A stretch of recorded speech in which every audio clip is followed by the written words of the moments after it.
Schools Ministry online assembly. I hope you guys are doing really well. It's wonderful to have you with us. So excited to see you all. Now, you guys might remember that at the moment we're doing a series on love, based on a verse from the Bible that says that this I remember and therefore I have hope. The love of God never ends.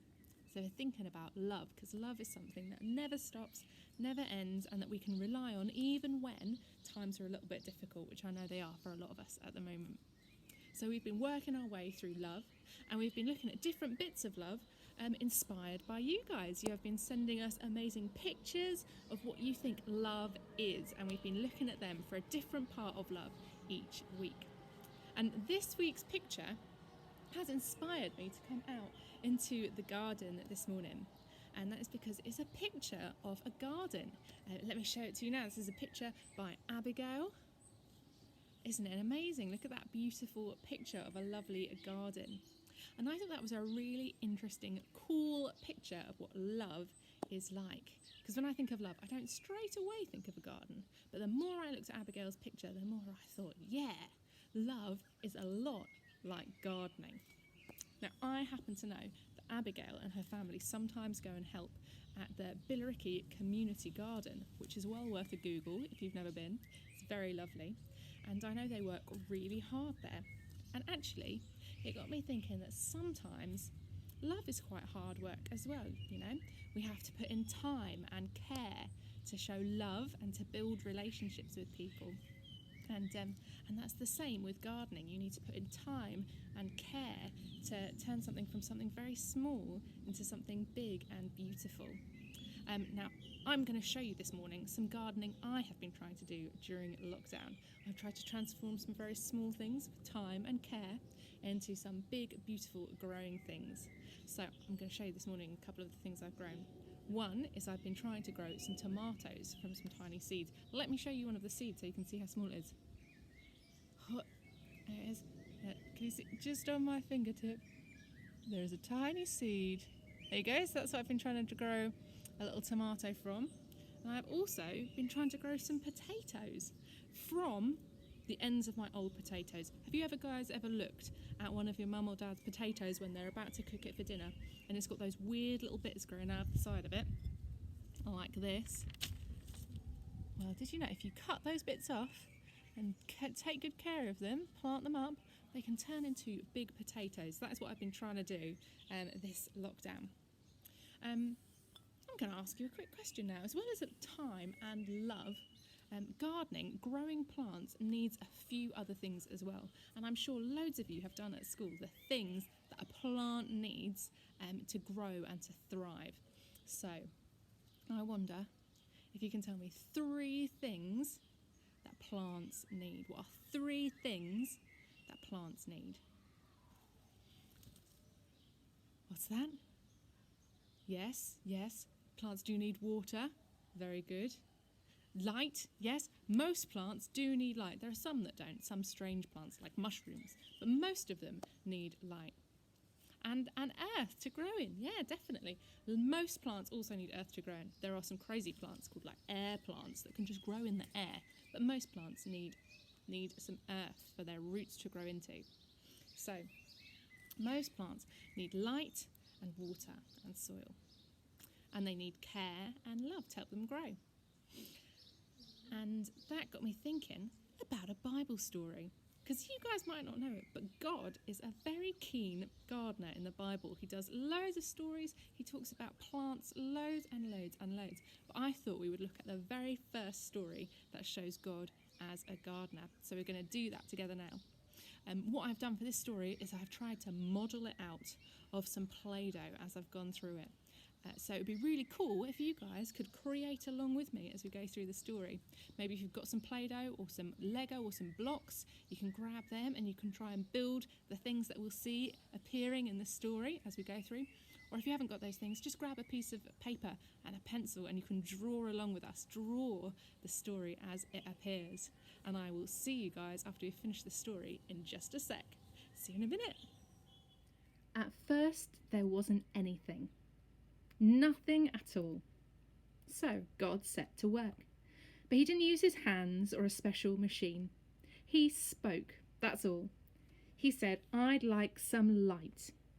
And there was light. Brighter than a summer sun or 1,000 Christmas candles. God spoke again. "Sky, I'd like some sky and some water underneath." And sure enough, there it was, the bright blue sky, with the dark blue heavens above it and the blue-green sea below. Earth, that's what God said next, hard and firm as if he really meant it. And the blue-green waters parted, and there was dry land underneath. Great patches of it here and there all over the world. "We need some colour," God whispered, as if he were thinking out loud. And quivering with excitement, green growing things crept right out of the dark earth and then burst into blossom. Red, orange and blue, pine trees and palm trees, rose bushes and blackberry bushes, tulips and chrysanthemums. God shouted next, "Day, shining sun."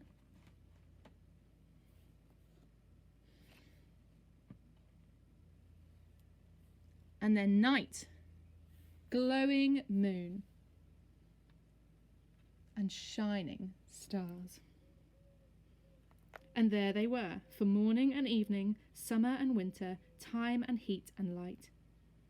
After that, God called to the sky as if he were expecting some kind of an answer. "Come forth, flying things," he cried. And through the clouds they came, flying high and low, flying large and small, eagles and insects, hummingbirds and hawks. Then God called to the sea, "Come forth, splashing things." And they came to him too, leaping right up through the waves. Sailfish and swordfish, dolphins and trout, great grinning humpback whales.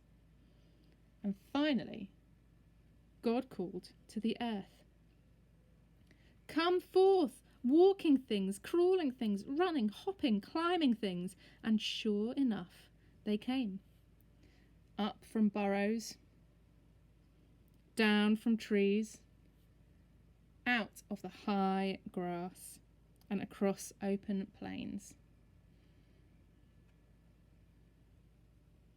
Now everything was ready, good and ready. So God spoke again.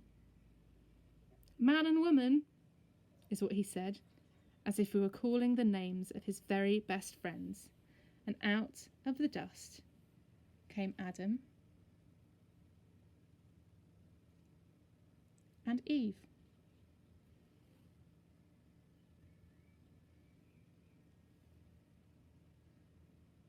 And God looked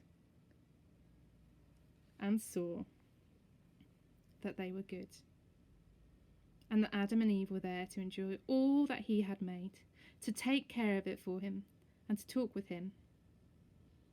"This is the way things ought to be," God said at last. "This is what I call good." Welcome back, guys. I hope you enjoyed sort of creating along with me through the creation story. But did you notice that in that story, before God created the plants, he created light, he created water, and he created earth, so that by the time plants came along, they had everything that they needed. It's like it's a plan, isn't it, that he's taking care of those plants before they even exist. And I had never looked at that part of the old creation story in the Bible until I saw Abigail's picture. And it got me thinking that you don't just need to provide things and spend time and care on plants to make them grow. You need to do that with people as well. We all need people to take time to talk to us and to care for us. And it takes quite hard work as well to love someone and to help them grow into a bigger, more beautiful person. I know a lot of your parents and teachers give you a lot of time and care to help you flourish to the biggest and best people that you can be. And God is also being a good gardener to the humans, I think, in that Bible story. Because before he creates them, he gives them a whole beautiful world to enjoy. And he makes sure that there are two of them so that they're not alone. They can spend time with the animals, they can swim in the beautiful sea, they can admire the amazing plants. And all the way through the Bible, Christians would say that God is gardening his people, his human people. He's always looking out for them and making sure they have what they need. I think that is an amazing way to show love, is by gardening each other, by giving each other time and care and all that we need to keep growing and be strong and happy and have all that we need. Now, I am going to show you how successful my gardening attempts have been. You remember I showed you my tomato seed earlier and my bit of an old potato. I'm going to show you now what I've managed to turn them into with some love and care and some light and water and soil, and we'll see what we've managed to grow. So here is what my little tomato seeds are grown into. Can you see my little tomato plants? There they are. Very happy with them. They're just new little baby tomato plants. And my potatoes, I have to say, are looking impressive. Do you remember my little gross old bits of potato that I had planted? Well, here are what my potatoes look like now. It's my big tub all full of potato plants. How good are they? Hopefully there's loads of potatoes hidden in the bottom there, ready for me to eat in the autumn times. I'll have a harvest of potatoes. And I wonder, maybe you guys have been doing some gardening during lockdown, or maybe you're inspired to do a bit of gardening now. It's never too late to start growing some amazing things. But I've got one last question for you guys, and that is, I wonder who is gardening you? So who is it at the moment who is taking time and caring for you and making sure you have all that you need? Maybe it's some people in your family, or some friends, or some people from school. I know that for a lot of Christians, we always think that God is gardening us, but that doesn't mean that people around us aren't doing that too, spending that time and care on us. And I wonder as well if you think during lockdown of some people specifically who've been caring for and gardening us as a country.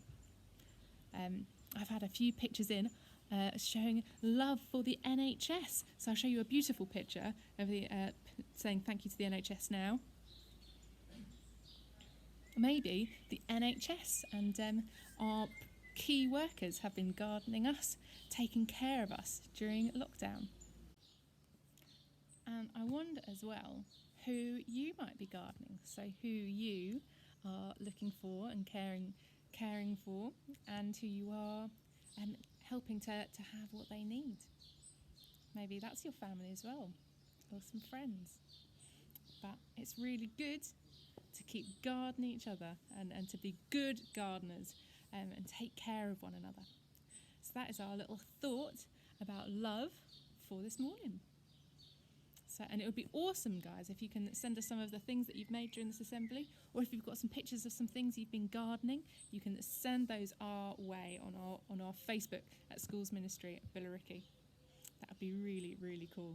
Now, let me finish, as we always do, with a bit of a prayer. So maybe just before I close in prayer, you can just shut your eyes for a moment and just spend a few seconds quietly thinking about who is gardening you and who you can be gardening.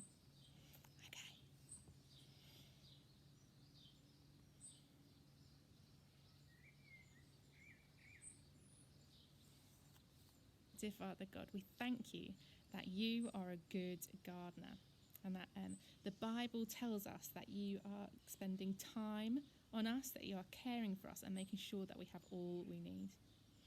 Father, we thank you as well for the people in our lives who are good gardeners for us, who take time looking after us and caring for us and making sure that we have all we need to grow.